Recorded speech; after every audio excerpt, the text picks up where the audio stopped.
In the videos thus far, the ancient writer has the ancient speaker proposing a set of attitudes, like humility, gentleness, mercy, and peace, and the writer proposes the benefits of adopting these attitudes. Metaphorically, he says, you can be for others the spice of life, the light of the world, and/or a refuge in difficult times. In our last video, the writer has Jesus tempering religious resistance and introducing the shift from religion to the way.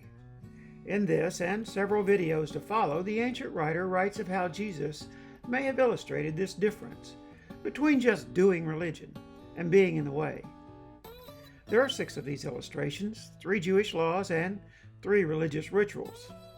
Both atheists and theists squint at these illustrations, taking snippets of them literally. The most vocal atheist envisioned Jesus as a bumbling idiot, giving some moderately good advice, mixed with an abundance of bad advice. The most vocal of theists employ religious clip art to transform each of these illustrations into new law and/or new ritual concerning capital punishment, divorce, marriage, giving, praying, and to sacrificing to religion itself. These are only illustrations of the shift, not new law and not new ritual. They illustrate the fuller understanding, the fulfillment. The writer has the speaker promising 30 seconds ago. The longest of the ancient writer's illustrations is only about 1.5 minutes. Each of the illustrations of religious law begins with Jesus saying, in essence, "You've heard it said, but I tell you another way."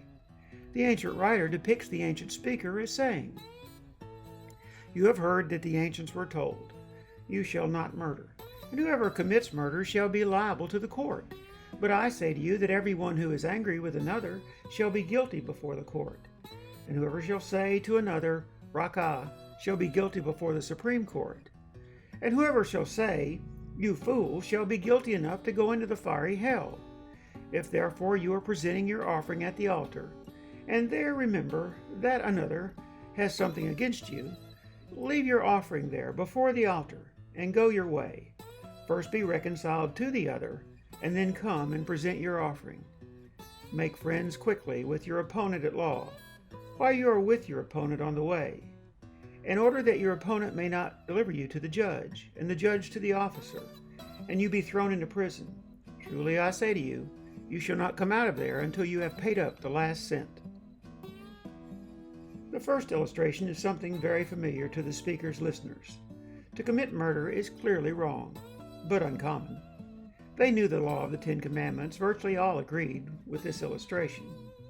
The ancient writer has Jesus introducing the fulfillment, the shift. If you control your attitude, would your action ever occur? The writer employs the rhetorical device of escalating from a flawed attitude to an undesirable action. Anger escalates to calling names, Raca. Calling names escalates to stronger insults, "You fool." Eventually, someone gets hurt. This makes sense to me. We taught our children this. My parents taught me. Their parents taught them. Anger leads to words. Words lead to sticks and stones. Sticks and stones lead to broken bones. Watch your mouth, my mother said. The ancient writer then has the speaker contrasting attitude with a common ritual. Being a peacemaker is more important even than giving your offering at a religious altar. Instead, reconcile with others foremost. Being a peacemaker is more important than giving money to religion. The ancient writer has Jesus using the public giving ritual to illustrate again in about 3 minutes. The ancient writer goes on to have Jesus reinforce the shift to attitude with another direct reference to law. The results of making peace are more palatable than proving your point in court. The anger that initially motivated you to court could backfire into penalties for you. You provoke the penalty of your own anger, reflected back upon yourself. When either atheist or theist teaches righteous anger, beware. Both atheism and theism needs to watch its mouth.